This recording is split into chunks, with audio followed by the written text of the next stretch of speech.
भारत के संविधान के निर्माता माननीय डॉक्टर बी आर अम्बेडकर अर्थात honourable doctor B R Ambedkar the father of the constitution of India, इस व्याख्यानमाला के 16वें व्याख्यान में आज रविवार दिनांक 7 फरवरी 2021 को मैं के सारे ही दर्शकों को तथा उनके माध्यम से भारत का संविधान, जिन्हें भारत के सार्वभौम लोग कहता है, उन लोगों को साधुवाद देता हूँ, विनम्र अभिवादन करता हूँ, मंगल कामना प्रेषित करता हूँ और सप्रेम जय भीम भी। आज का व्याख्यान 16वां व्याख्यान है। इस व्याख्यान का विषय है संविधान सभा की कार्रवाई संबंधी समिति की रिपोर्ट। यह रिपोर्ट इसलिए भी महत्वपूर्ण है क्योंकि यह रिपोर्ट माननीय doctor B R Ambedkar ji ने संविधान सभा में समिति की ओर से प्रस्तुत की, क्योंकि वह समिति के सदस्य थे। यह रिपोर्ट अत्यंत महत्वपूर्ण रिपोर्ट है। इस रिपोर्ट के संबंध में जानकारी देने से पहले मैं पिछले 2 व्याख्यानों का संदर्भ देना चाहूँगा। 27 अगस्त 1947 और 28 अगस्त 1947, ये 2 तिथियां ऐसी है संविधान सभा के इतिहास में या संविधान सभा के डिबेट्स में, क्योंकि दोनों तिथियों पर जो विषय था वह विषय था परामर्शदाता समिति द्वारा प्रस्तुत सरदार वल्लभ भाई पटेल की रिपोर्ट। यह परामर्शदाता समिति अल्पसंख्यकों के अधिकारों के लिए स्थापित की गई थी। अल्पसंख्यकों के अधिकारों में अनुसूचित जाति के भी अधिकारों का समावेश था। रिपोर्ट प्रस्तुत करते समय डॉक्टर बी आर अम्बेडकर का दोनों तिथियों में उल्लेख है, क्योंकि डॉक्टर बी आर अम्बेडकर परामर्शदाता समिति के सदस्य थे। उसके बाद में परामर्शदाता समिति ने जो अल्पसंख्यक अधिकार समिति नियुक्त की थी, उस समिति के भी सदस्य थे। डॉक्टर बी आर अम्बेडकर ने अनेक माध्यमों से प्रत्यक्ष अप्रत्यक्ष रूप से अल्पसंख्यक अधिकार समिति में और परामर्शदाता समिति में पृथक निर्वाचन क्षेत्र की मांग का जिक्र किया था, पृथक निर्वाचन क्षेत्र मांगने का प्रयास किया था, और उस प्रयास को लेकर संविधान सभा के मुख्य चर्चा में भी वह विषय उपस्थित हुआ और डॉक्टर बाबा साहब अम्बेडकर पर बड़ी ही कठोर टीका की गई। दिनांक 27 अगस्त 1947 के संविधान सभा के सत्र में और दिनांक 28 अगस्त 1947 के संविधान सभा सत्र में अनेक सदस्यों ने टीका टिप्पणी की, अनेक सदस्यों ने डॉक्टर बी आर अम्बेडकर की कठोर आलोचना की। उसमें सबसे प्रमुख सदस्य थी संविधान सभा की श्रीमती दाक्षायणी वेलायुधम। सरदार वल्लभ भाई पटेल ने तो कठोरतम शब्दों का प्रयोग किया। उन्होंने स्पष्टतया डॉक्टर बी आर अम्बेडकर का नाम न लेते हुए कहा था कि यदि कोई प्रत्यक्ष अप्रत्यक्ष रूप से किसी भी समिति में या संविधान सभा में स्वतंत्र मतदार संघ, पृथक निर्वाचन क्षेत्र या सेपरेट इलेक्टोरेट्स की बात करता है तो उसको भारत में रहने का कोई अधिकार नहीं, उन्होंने पाकिस्तान चले जाना चाहिए। डॉक्टर बी आर अम्बेडकर पर इतनी कठोर टीका होने के पश्चात भी डॉक्टर बी आर अम्बेडकर की पृथक निर्वाचन क्षेत्र की मांग के चलते इतनी कठोर आलोचना होने के बाद भी 24 घंटे के अंदर 29 तारीख को डॉक्टर बी आर अम्बेडकर को अत्यंत महत्वपूर्ण विषय पर रिपोर्ट प्रस्तुत करने के लिए अवसर मिला। तो यह उस समय की राजनीति थी, आम आदमी के समझ के बाहर की राजनीति है कि 27 और 28 अगस्त को डॉक्टर बी आर अम्बेडकर पर कठोर टीका करने वाले, कठोर आलोचना करने वाला कांग्रेस पक्ष ही डॉक्टर बी आर अम्बेडकर को अत्यंत महत्वपूर्ण विषय पर संविधान सभा में एक समिति की रिपोर्ट रखने के लिए अवसर देता है। अत्यंत महत्वपूर्ण कह रहा हूं, उसका महत्व मैं बाद में आपको समझाऊंगा। समिति थी संविधान सभा की कार्यवाही संबंधी समिति। इस समिति ने जो रिपोर्ट प्रस्तुत की, संक्षेप में यह कहा जाए कि हम जानते हैं कि 15 अगस्त 1947 को भारत स्वतंत्र हुआ। ब्रिटिश पार्लियामेंट ने जो भी कानून बनाए थे, उन कानून का अमल भी समाप्त हो गया उसके साथ में। भारत स्वतंत्र होने के पश्चात ब्रिटिशों के कानून तो चलने वाले नहीं थे, इसलिए संविधान सभा के माध्यम से अनेक परिवर्तन किए गए, संशोधन किए गए और एक नया कानून भी बनाया गया, जिसके चलते शासन प्रशासन चलने लगा था। उस कानून का नाम था स्वतंत्र भारत अधिनियम 1947, इंडिपेंडेंस ऑफ इंडिया एक्ट 1947। उसके तहत भारत का शासन प्रशासन, स्वतंत्र भारत का शासन प्रशासन चलने लगा। उसी के साथ साथ यह भी जानकारी हम लोगों को है कि 15 अगस्त 1947 को पंडित जवाहरलाल नेहरू के प्रधानमंत्रित्व में या उनके नेतृत्व में मंत्रिमंडल की स्थापना हुई। स्वतंत्र भारत का पहला मंत्रिमंडल वो था। उस मंत्रिमंडल में डॉक्टर BR अम्बेडकर भी विधि मंत्री के रूप में उपस्थित थे और मंत्रिमंडल के माध्यम से, अर्थात पार्लियामेंट्री डेमोक्रेसी की प्रक्रिया के तहत भारत का शासन प्रशासन चलने लग गया। परंतु मंत्रिमंडल था, सांसदीय प्रणाली का स्वीकार किया गया, इंडिपेंडेंस ऑफ इंडिया एक्ट पारित किया गया, परंतु संसद नहीं थी। बिना संसद के मंत्रिमंडल कार्य कर रहा था, संसद नहीं थी।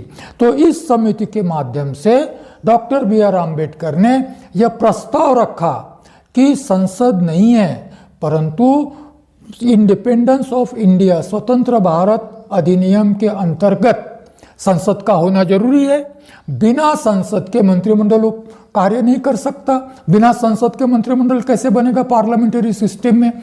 इसीलिए संसद का होना जरूरी है। संविधान का निर्माण होना बाकी है, नए चुनाव हो नहीं सकते, तो संसद आएगी कहाँ से? संसद कैसे स्थापित होगी? इसीलिए इस समिति के माध्यम से डॉक्टर अंबेडकर ने प्रस्ताव रखा संविधान सभा में कि वर्तमान संविधान सभा ही स्वतंत्र भारत की पहली संसद के रूप में कार्य करे। अब समझ में आ गया इस प्रस्ताव का महत्व। इस समिति का महत्व यह है कि डॉक्टर BR अम्बेडकर ने संविधान सभा में प्रस्ताव रखा कि संविधान सभा ही संसद आवश्यक है। इंडिपेंडेंस ऑफ इंडिया एक्ट 1947 के तहत यदि शासन प्रशासन चलाना है, मंत्रिमंडल को अपना कामकाज करना है, तो संसद जरूरी है। नई संसद हम निर्वाचित नहीं कर सकते क्योंकि अभी संविधान बनना बाकी है। इसलिए डॉक्टर BR अम्बेडकर पर जिम्मेदारी सौंपी गई कि संविधान सभा में वो प्रस्ताव रखे कि संविधान सभा ही संसद के रूप में कार्य करे। उस प्रस्ताव को विस्तार से डॉक्टर अम्बेडकर संविधान सभा में रखे और संविधान सभा की अनुमति प्राप्त करें और संविधान सभा ही संसद के रूप में कार्य करे। यह है इस प्रस्ताव का महत्व, यह है इस चर्चा का महत्व। यह समिति 20 अगस्त 1947 को संविधान सभा द्वारा स्थापित की गई थी। 20 अगस्त 1947 को इस समिति के अध्यक्ष थे GB मावड़नकर। इस समिति के अध्यक्ष थे GB मावड़नकर। GB मावड़नकर का संदर्भ हम लोगों को याद होगा। यह वही मावड़नकर है जो मुंबई विधानमंडल के अध्यक्ष थे। मुंबई विधानमंडल के अध्यक्ष थे GB मावड़नकर। और इन्हीं की जब यह अध्यक्ष थे उस समय भी थे जब यह प्रस्ताव रखा गया संविधान सभा में, और यह अध्यक्ष होने के नाते सरदार वल्लभ भाई पटेल ने इनको भी पत्र लिखा था डॉक्टर BR अम्बेडकर का संविधान सभा में पुनर्निर्वाचन करने हेतु। तो उस पुनर्निर्वाचन में इनकी भी अपनी भूमिका रही है। यह GB मावड़नकर उस समिति के अध्यक्ष थे। इस समिति के सदस्य डॉक्टर अम्बेडकर थे। समिति ने 25 अगस्त 1947 को अध्यक्ष को रिपोर्ट सौंप दी और अध्यक्ष ने 29 अगस्त 1947 को संविधान सभा में यह विषय रखने की अनुमति दी। तो डॉक्टर अंबेडकर इस समिति की रिपोर्ट प्रस्तुत करने के लिए उपस्थित हुए। ध्यान रहे, अत्यंत महत्वपूर्ण प्रस्ताव था कि संविधान सभा ही स्वतंत्र भारत की पहली संसद के रूप में कार्य करे, क्योंकि हम स्वतंत्र हो चुके थे। स्वतंत्र अपना हमने अधिनियम बनाया था, जिसको हमने स्वतंत्र भारत अधिनियम 1947 इंडिपेंडेंस ऑफ इंडिया एक्ट 1947 कहा। मंत्रिमंडल स्थापित हुआ था, परंतु संसद नहीं थी, केंद्रीय विधानमंडल नहीं था, और केंद्रीय विधानमंडल संविधान सभा ही केंद्रीय विधानमंडल का कार्य करे। इसलिए डॉक्टर अंबेडकर ने संविधान सभा में 29 अगस्त 1947 को यह प्रस्ताव रखा। प्रस्ताव इस प्रकार है, माननीय डॉक्टर BR अम्बेडकर प्रस्ताव रख रहे हैं। अध्यक्ष महोदय, मैं प्रस्ताव रखता हूं कि संविधान सभा के 20 अगस्त 1947 के प्रस्ताव के अनुसार अध्यक्ष द्वारा नियुक्त की गई समिति द्वारा भारतीय स्वतंत्रता कानून 1947 के अंतर्गत संविधान सभा कार्यों पर प्रस्तुत रिपोर्ट यह सभा विचार करे। उस स्वतंत्र भारत अधिनियम के अंतर्गत जो समिति बनाई गई थी, उस समिति ने जो रिपोर्ट दी है, उस रिपोर्ट पर यह सभा चर्चा करे और रिपोर्ट को स्वीकृत करे, ऐसा प्रस्ताव डॉक्टर BR अम्बेडकर ने रखा। और प्रस्ताव का विवरण देते हुए डॉक्टर BR अम्बेडकर कहते हैं कि इस रिपोर्ट पर चर्चा करते समय ध्यान में रखना चाहिए कि समिति ने 5 प्रमुख सिफारिशें इस रिपोर्ट के माध्यम से की है। 5 प्रमुख सिफारिशें। पहली सिफारिश थी, it is open to the constituent assembly to function as legislature and that it should function as such. पहली सिफारिश क्या थी कि संविधान सभा स्वयं निर्णय से केंद्रीय विधानमंडल करके कार्य करने के लिए सक्षम है, उसको अधिकार है। संविधान सभा स्वयं निर्णय से यदि चाहे तो केंद्रीय विधानमंडल के रूप में कार्य करने के लिए सक्षम है। यह अधिकार उसको है, स्वयं को यह अधिकार संविधान सभा ले सकती है। और इस अधिकार के तहत, इस स्वयं निर्णय के तहत संविधान सभा ने केंद्रीय विधानमंडल के रूप में, अर्थात केंद्रीय संसद के रूप में कार्य करना चाहिए। पहली सिफारिश क्या है? सिर्फ 2 बातें कहती हैं पहली सिफारिश। पहली तो संविधान सभा को अधिकार है कि वह संसद के रूप में कार्य कर सकती हैं। यह अधिकार स्वयं सिद्ध अधिकार है, क्योंकि संविधान सभा यह सर्वोच्च है, संविधान सभा पर किसी और का नियंत्रण नहीं है। और इसीलिए संविधान सभा स्वयं निर्णय से संसद करके कार्य कर सकती है, केंद्रीय विधानमंडल का सेंट्रल लेजिस्लेचर करके कार्य कर सकती है, और संविधान सभा ने करना चाहिए क्योंकि समय की मांग है। डॉक्टर अंबेडकर क्या कहते हैं? संविधान सभा ने इस प्रकार का काम, मतलब संसद के रूप में भी कार्य करना चाहिए। दूसरी सिफारिश, that while functioning as a legislature it should adopt the rules of legislative assembly as far as possible with necessary amendments। कोई भी विधानमंडल, केंद्रीय हो या प्रांतीय हो, कोई भी विधानमंडल जब अपना कार्य करता है, कार्यरत होता है, तो उस विधानमंडल को संचालित करने के लिए अपने नियम होते हैं, अपना विधान होता है, अपने उपनियम होते हैं, नियमन और नियंत्रण की एक व्यवस्था होती है। अब ये नया विधानमंडल के रूप में, जब नया विधानमंडल या नई असेंबली के रूप में जब संविधान सभा कार्य करेगी, तो इसके लिए तो संविधान सभा ने कोई नियम नहीं बनाए।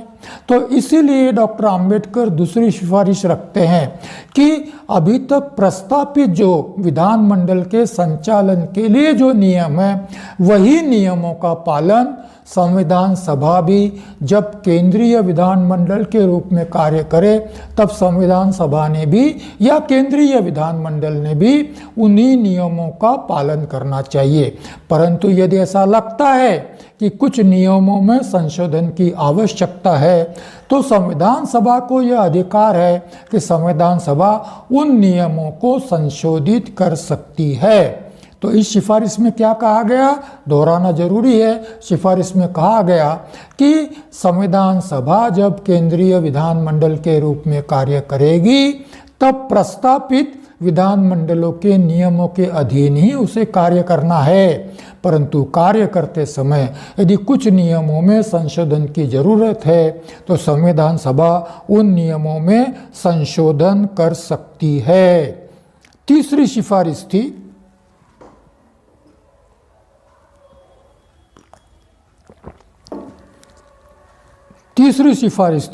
The necessary amendment should be made under the orders of the President of Constituent Assembly। नियमों में परिवर्तन कौन करेगा, नियमों में संशोधन कौन करेगा?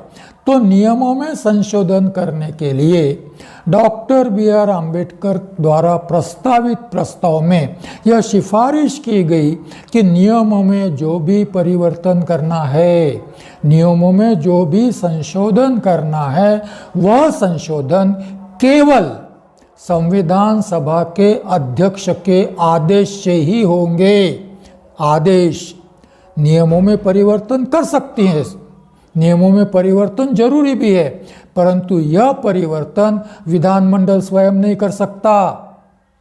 यह परिवर्तन विधानमंडल स्वयं नहीं कर सकता। इन परिवर्तनों के लिए वर्तमान संविधान सभा के अध्यक्ष का आदेश जरूरी है। और चौथी सिफारिश थी the work of the constituent assembly as a constituent making body and as an ordinary legislature should be separated. अब प्रस्ताव क्या रखा गया है कि संविधान सभा दो रूप में कार्य करेगी। एक रूप संविधान निर्माण का कार्य, इसलिए संविधान सभा का रूप वो होगा, संविधान निर्माण करता एजेंसी के रूप में होगा। चौथी सिफारिश थी the work of the constituent assembly as a constituent making body and as a ordinary legislature should be separated. अब पहली सिफारिश के अनुसार संविधान सभा संविधान निर्माण का कार्य भी करेगी और साथ ही साथ संविधान सभा केंद्रीय विधानमंडल के रूप में सामान्य कानून बनाने का भी कार्य करेगी, क्योंकि विधानमंडल क्या करता है, कानून बनाता है। संविधान सभा संविधान निर्माण करेगी और संविधान सभा जब विधानमंडल के रूप में कार्य करेगी तो सामान्य कानून बनाएगी। डॉक्टर आम्बेडकर की सिफारिश ये कहती हैं कि ये दोनों काम जो है अलग अलग है, दोनों फंक्शंस जो है अलग अलग है और अलग ही रहना चाहिए, सेपरेट रहना चाहिए। अभी थोड़ी देर बैठकर विधान बनाएं, संविधान बनाएंगे और बाद में बैठकर कानून बनाएंगे, ऐसी व्यवस्था नहीं चलेगी। दोनों में क्लियर कट, दोनों कामों में, दोनों फंक्शंस में क्लियर कट विभाजन होना चाहिए। Separation of functions, separation of work दिखना चाहिए। और इसीलिए संविधान सभा का संविधान निर्माण के कार्य के लिए कुछ दिन नियत किए जाने चाहिए और कुछ सत्र नियत करने चाहिए। उसी प्रकार से संविधान सभा जब विधानमंडल के रूप में, केंद्रीय विधानमंडल के रूप में कार्य करेगी तो उसके भी दिन नियत होने चाहिए, अलग होने चाहिए और उसके सत्र भी अलग होने चाहिए, क्योंकि एक ही व्यवस्था है, एक ही सभा है, परंतु कार्यों के आधार पर अलग अलग रूप से दिखना चाहिए कि दोनों काम अलग अलग है। संविधान सभा जब संविधान निर्माण का कार्य करेगी उसके लिए कुछ दिन निश्चित किए जाएंगे, सत्र निश्चित किए जाएंगे। संविधान सभा जब विधानमंडल के रूप में कार्य करेगी तो उसके लिए कुछ दिन निश्चित किए जाएंगे और उसके सत्र भी अलग होंगे। संविधान सभा संविधान के रूप में कार्य करे, अलग दिन पृथक पृथक काम होगा। 5वीं सिफारिश थी, the power of prorogation should vest in the president and not in the governor general as found in the adaptation of Government of India Act। हमने गवर्नमेंट ऑफ इंडिया एक्ट 1935 के बारे में पिछले व्याख्यानों में इसका संदर्भ आया है, उसको संशोधित कर कर हमने नया कानून बनाया। उस कानून को हम कहते हैं इंडिपेंडेंस ऑफ इंडिया एक्ट 1947। उस पहले कानून 35 गवर्नमेंट ऑफ इंडिया एक्ट 35 के तहत उस समय गवर्नर जनरल थे भारत में। भारत ने स्वतंत्रता के बाद भी इंडिपेंडेंस ऑफ इंडिया एक्ट के तहत थोड़ा सा एडेप्टेशन संशोधन कर कर गवर्नर जनरल का पद कायम रखा, नष्ट नहीं किया, गवर्नर जनरल का पद कायम रखा। और ब्रिटिश शासन काल में जो गवर्नर जनरल थे लॉर्ड माउंटबेटन, उन्हीं को भारत सरकार ने स्वतंत्रता के बाद अनुरोध किया कि आप कुछ समय तक गवर्नर जनरल के, स्वतंत्र भारत के पहले गवर्नर जनरल के रूप में आप कार्य करें। बाद में यथावकाश वह निवृत्त हो गए, उन्होंने अपना पद छोड़ दिया और चक्रवर्ती राजगोपालाचारी को स्वतंत्र भारत के पहले भारतीय गवर्नर जनरल करके उनको नियुक्त किया गया था। इसका मतलब जिस दिन 29 अगस्त 1947 को डॉक्टर अंबेडकर जब संविधान सभा में प्रस्ताव रख रहे थे, तब गवर्नर जनरल का पद था, लॉर्ड माउंटबेटन गवर्नर जनरल थे।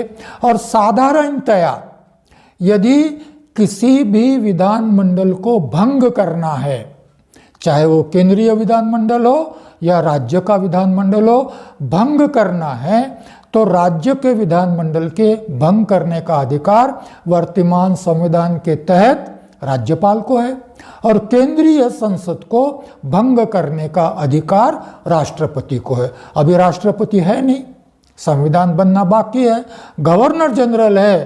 तो डॉक्टर बी आर आम्बेडकर की सिफारिश यह कहती है कि केंद्रीय विधानमंडल को भंग करने का अधिकार वर्तमान गवर्नर जनरल को नहीं होगा।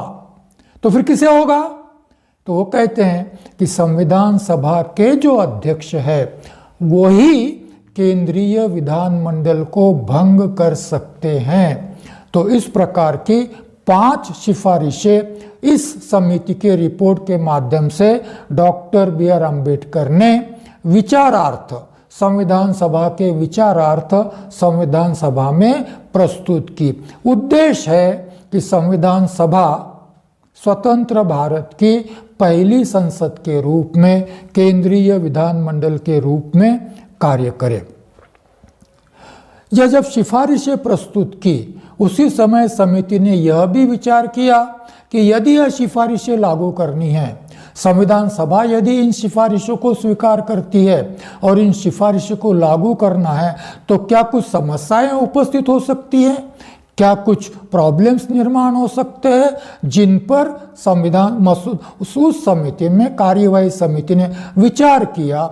और विचार करने के पश्चात समिति ने प्रमुख 3 कठिनाइयां खोज कर निकाली। उनको लगा कि ये 3 प्रकार की समस्याएं, 3 प्रकार की कठिनाइयां उपस्थित होने की संभावना है, जिस पर संविधान सभा में चर्चा होना जरूरी है। संविधान सभा को उन पर भी निर्णय करना पड़ेगा। इसलिए समिति ने केवल सिफारिशें नहीं की, समिति ने उन सिफारिशों को कार्यान्वित करते समय कौन सी समस्याएं उपस्थित होने की संभावना है, उन पर भी विचार किया और समस्याएं इस प्रकार रखी। Number 1, whether one and the same person should preside over both the bodies, the Constituent Assembly and Legislature। अभी संविधान सभा 2 रूपों में कार्य करने वाली है। एक, संविधान निर्माण के लिए वह संविधान सभा होगी और साधारण कानून बनाने के लिए वह केंद्रीय विधानमंडल के रूप में कार्य करेगी। तो समस्या यह है, क्या एक ही व्यक्ति संविधान सभा का भी अध्यक्ष होगा और वही व्यक्ति केंद्रीय विधानमंडल का भी अध्यक्ष होगा। समस्या क्या है? क्या एक ही व्यक्ति संविधान सभा का भी अध्यक्ष होगा संविधान निर्माण करते समय, और सामान्य कानून बनाते समय जब संविधान सभा विधानमंडल के रूप में कार्य करेगी तो क्या वही व्यक्ति विधानमंडल का भी अध्यक्ष होना चाहिए? भारत स्वतंत्रता कानून से स्पीकर का प्रावधान हटा दिया गया है। जब 1935 के भारत सरकार अधिनियम को मॉडिफाई किया गया, अमेंड किया गया, संशोधित किया गया और भारत स्वतंत्रता कानून 1947 पारित किया गया तो उसमें स्पीकर का प्रावधान नहीं है। परंतु विधानमंडल तो बिना अध्यक्ष के स्पीकर के चलेगा नहीं। तो क्या एक ही व्यक्ति दोनों सभाओं के अध्यक्ष हो सकते हैं? जो संविधान सभा का अध्यक्ष है क्या वही विधानमंडल के भी अध्यक्ष हो सकते? कोई कठिनाई नहीं। डॉक्टर आम्बेडकर क्या कहते? कोई कठिनाई नहीं। सिफारिशें प्रस्तुत करते समय, जैसा मैंने कहा, सिफारिशें प्रस्तुत करते समय यदि सिफारिशें स्वीकृत होती हैं तो उनको अमल में लाते समय क्या कोई कठिनाइयाँ आ सकती हैं? उस पर भी समिति ने विचार किया और समिति ने 3 कठिनाइयों का उल्लेख अपनी रिपोर्ट में किया। डॉक्टर आम्बेडकर उन कठिनाइयों को भी संविधान सभा में प्रस्तुत करते हैं।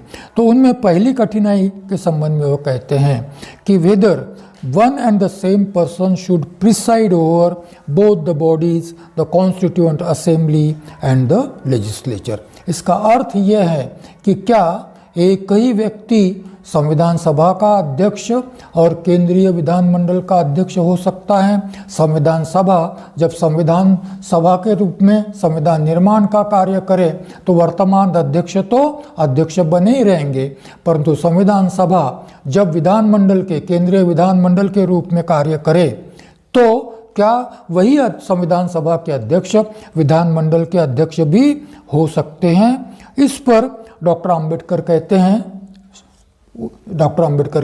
कोई कठिनाई नहीं, इसमें किसी प्रकार की कठिनाई नहीं। एक ही व्यक्ति संविधान सभा का अध्यक्ष भी हो सकता है और संविधान सभा जब केंद्रीय विधानमंडल के रूप में कार्य करे तो विधानमंडल का भी अध्यक्ष हो सकता है। परंतु यदि संविधान सभा का अध्यक्ष केंद्रीय मंत्रिमंडल में मंत्री न हो तो यह शर्त है, क्योंकि डॉक्टर राजेंद्र प्रसाद जी संविधान सभा के अध्यक्ष तो थे ही, पंडित जवाहरलाल नेहरू के मंत्रिमंडल में मंत्री भी थे।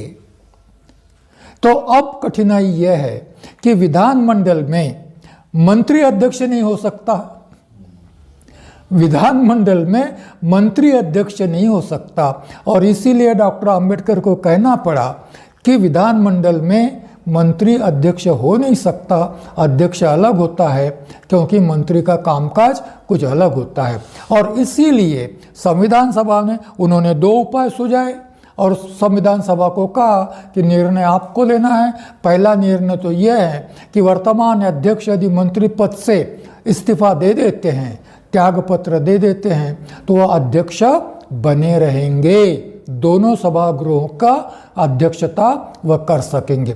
यदि अध्यक्ष मंत्रिमंडल से त्यागपत्र नहीं देते हैं तो फिर वह विधानमंडल के अध्यक्ष के रूप में कार्य नहीं कर सकेंगे, विधानमंडल को अपना अलग अध्यक्ष चुनना पड़ेगा। यह डॉक्टर आम्बेडकर की सिफारिश है। दूसरी कठिनाई है, जैसा मैंने शुरू में कहा था कभी तो भी, कि संविधान सभा जब निर्मित की गई तो सारे भारत का प्रतिनिधित्व संविधान सभा में हो, इसके प्रति सजगता बरती गई थी और उसी के चलते केवल ब्रिटिश भारत के प्रांतों से ही संविधान सभा में प्रतिनिधि नहीं आए थे, संस्थानों से भी प्रतिनिधि संविधान सभा में आए थे। अब संविधान सभा में संस्थानों के प्रतिनिधि आकर बैठ गए हैं, परंतु वर्तमान विधानमंडल जो है जिसका अधिकार क्षेत्र संस्थानों पर नहीं है, उतना ही अधिकार क्षेत्र होगा करार के अनुसार जो विषय संस्थानों ने भारत सरकार को सौंप दिए हैं, उतना ही विधानमंडल का कार्यक्षेत्र संस्थानों के संबंध में प्रस्तुत होगा। परंतु संविधान विधानमंडल तो पूरे विषयों पर कार्य करेगी। ऐसे स्थिति में संविधान सभा में संस्थानों के जो प्रतिनिधि आकर बैठे हैं, क्या वह प्रतिनिधि विधानमंडल में भी पूरी सदस्यता के साथ चर्चा में हिस्सा लेंगे और निर्णय प्रक्रिया में भी पूर्ण सदस्य के रूप में सहभागी होंगे? क्योंकि संस्थानों का विलय भारत में पूरी तरह से नहीं हुआ है। ब्रिटिश भारत जैसे प्रांत जैसे संस्थान नहीं बने हैं। करार के अधीन कुछ विषय केंद्र को सौंपे गए हैं। डॉक्टर अंबेडकर इस संबंध में कहते हैं कि ठीक है, अधिकार पत्र के आधार पर कुछ विषय केंद्र के पास है, कुछ विषय संस्थानों के पास है, परंतु संस्थानों के प्रतिनिधि यदि पूर्ण सदस्य के रूप में संविधान सभा में बैठते हैं तो विधानमंडल में भी उन्हें पूर्ण सदस्य के रूप में बैठने का, चर्चा में सहभागी होने का और निर्णय प्रक्रिया में भी वोट का अधिकार उन्हें भी प्राप्त होना चाहिए। ऐसी सिफारिश डॉक्टर अंबेडकर ने की। सिफारिश है, ये निर्णय नहीं है। ये सिफारिशें डॉक्टर अंबेडकर कर रहे हैं जिस पर संविधान सभा को निर्णय लेना है। तीसरी समस्या थी मंत्रियों संबंधी। मंत्रियों संबंधी समस्या क्यों आई है? क्योंकि पंडित जवाहरलाल नेहरू जी के मंत्रिमंडल में 5 सदस्य ऐसे थे जो संविधान सभा के सदस्य नहीं थे। तो इसका मतलब संविधान सभा के सदस्य नहीं है तो वो सदस्य विधानमंडल के भी सदस्य नहीं हो सकते, विधानमंडल के भी सदस्य नहीं हो सकते। ऐसी स्थिति में इनके बारे में क्या किया जाए? सदस्य नहीं तो संविधान सभा में जाकर तो नहीं बैठेंगे, परंतु मंत्री होने के नाते वह विधानमंडल में जरूर बैठेंगे। तो ऐसे मंत्रियों के लिए, क्योंकि आज भी किसी भी सभागृह का सदस्य न होते हुए बाहरी व्यक्ति 6 महीने तक मंत्री पद पर रह सकता है। 6 महीने में उसको किसी न किसी सभागृह का सदस्य करके निर्वाचित होना पड़ता है। उदाहरणार्थ महाराष्ट्र के वर्तमान मुख्यमंत्री उद्धव जी ठाकरे, यह जब मुख्यमंत्री बने तब किसी भी सभागृह के सदस्य नहीं थे। बाद में वह विधान परिषद के सदस्य बन गए हैं और मंत्री पद पर कायम रहे हैं। तो ऐसी स्थिति में उनकी स्थिति क्या होगी? इन मंत्रियों की स्थिति क्या होगी? मंत्री होने के नाते विधानमंडल में तो वो बैठेंगे, विधानमंडल की कार्रवाई में वो शरीक होंगे, विधानमंडल की कार्रवाई में भी वह शरीक होंगे और वोटिंग राइट्स भी शायद यूज करें। परंतु संविधान सभा में उनका स्टेटस क्या होगा? तो डॉक्टर अंबेडकर सिफारिश करते हैं कि संविधान सभा यदि चाहे, मंत्री होने के नाते संविधान सभा में जिन विषयों पर चर्चा है उसमें मंत्री की सलाह जरूरी है, ऐसा संविधान सभा को लगता है तो संविधान सभा उन मंत्रियों को या उस मंत्री को संविधान सभा में बैठने के लिए और चर्चा में सहभागी होने के लिए आमंत्रित कर सकती है। उसको वोट का अधिकार नहीं होगा क्योंकि वह सदन का सदस्य नहीं है। तो इस प्रकार से जो कठिनाइयाँ थी, उन कठिनाइयों के निवारण के लिए 3 प्रकार की कठिनाइयाँ। क्या एक ही व्यक्ति संविधान सभा का और विधानमंडल का अध्यक्ष हो सकता है? उसके बारे में सिफारिश की। दूसरी सिफारिश थी कि भाई संस्थानों के सदस्यों को किस प्रकार से विधानमंडल में किस प्रकार से शामिल किया जा सकता है। और तीसरी सिफारिश थी जो मंत्री संविधान सभा के सदस्य नहीं हैं उनके बारे में क्या किया जाए। तो इस प्रकार से तीनों समस्याओं के संबंध में डॉक्टर बाबा साहब आम्बेडकर जी ने संविधान सभा में अपनी सिफारिशें रखी। निर्णय संविधान सभा को लेना था। समिति सिर्फ सिफारिशें कर सकती है, निर्णय नहीं ले सकती। उसके बाद में डॉक्टर बी आर आम्बेडकर आगे बढ़ते हुए कहते हैं कि 2 प्रश्न ऐसे हैं कि जिन पर समिति ने कोई निर्णय नहीं लिया। वह निर्णय संविधान सभा को लेना है। 2 प्रश्न ऐसे हैं जिन पर समिति ने कोई निर्णय नहीं लिया। पहला प्रश्न था दोहरी सदस्यता का, पहला प्रश्न था दोहरी सदस्यता का। उदाहरणार्थ मैंने आपसे मावळणकर जी के संबंध में कहा, वह मुंबई विधानमंडल के भी सदस्य थे और संविधान सभा के भी सदस्य थे। अब संविधान सभा के सदस्य होने के नाते वह केंद्रीय विधानमंडल के भी सदस्य हो जाएंगे। तो यहाँ पर कठिनाई यह है कि एक ही व्यक्ति 2 अलग अलग विधानमंडलों का एक ही समय सदस्य नहीं हो सकता। या तो वो प्रांतीय विधानमंडल का सदस्य बना रह सकता है या केंद्रीय विधानमंडल का सदस्य बना रह सकता है। और इसीलिए एक ही व्यक्ति पार्लियामेंट्री नियमों के अनुसार, सांसदीय कार्य प्रणाली के अनुसार कोई भी व्यक्ति एक ही समय में 2 सदन का सदस्य नहीं हो सकता। इसीलिए यह समस्या है और इस समस्या पर समिति ने कोई भी सिफारिश नहीं की है। यह निर्णय संविधान सभा को लेना पड़ेगा। क्या एक ही समय में एक ही व्यक्ति 2 सदन का सदस्य हो सकता है क्या? भारत स्वतंत्रता कानून दोहरी सदस्यता की आज्ञा नहीं देता। हमने जो भारत स्वतंत्रता कानून बनाया है वह कानून दोहरी सदस्यता की आज्ञा नहीं देता। दोहरी सदस्यता नियमों के विरुद्ध है। यह कायम रखना नहीं रखना, इस पर समिति की कोई राय नहीं है। इस पर संविधान सभा ने अपना निर्णय लेना चाहिए और उपरोक्त कार्रवाई करनी चाहिए। दूसरी समस्या जो उपस्थित होती है वह संविधान सभा के कार्यालय संबंधी। जैसे पार्लियामेंट का कार्यालय होता है, संसद का कार्यालय संसद के अध्यक्ष के अधीन होता है, राज्यसभा का कार्यालय राज्यसभा के अध्यक्ष के अधीन होता है। वैसे ही प्रत्येक सदन का कार्यालय उस सदन के अध्यक्ष के अधीन होता है। संविधान सभा का कार्यालय संविधान सभा के अध्यक्ष के अधीन है। केंद्रीय विधानमंडल का कार्यालय भी केंद्रीय विधानमंडल के अध्यक्ष के अधीन होगा। यदि एक ही व्यक्ति अध्यक्ष है तो कोई समस्या खड़ी नहीं होगी, परंतु यदि विधानमंडल अपना अलग अध्यक्ष चुनती है तो समस्या उपस्थित हो सकती है कार्यालय के संबंध में। और इस प्रश्न पर समिति ने कोई सिफारिश नहीं दी, क्योंकि समिति को लगा कि यह प्रश्न समिति की कार्यकक्षा के बाहर का है। समिति को आज्ञा नहीं है संविधान सभा की कि इस प्रश्न पर सिफारिश प्रस्तुत करे। इसलिए समिति ने इस प्रश्न पर कोई सिफारिश नहीं दी है और संविधान सभा से अनुरोध करती है समिति कि इस संबंध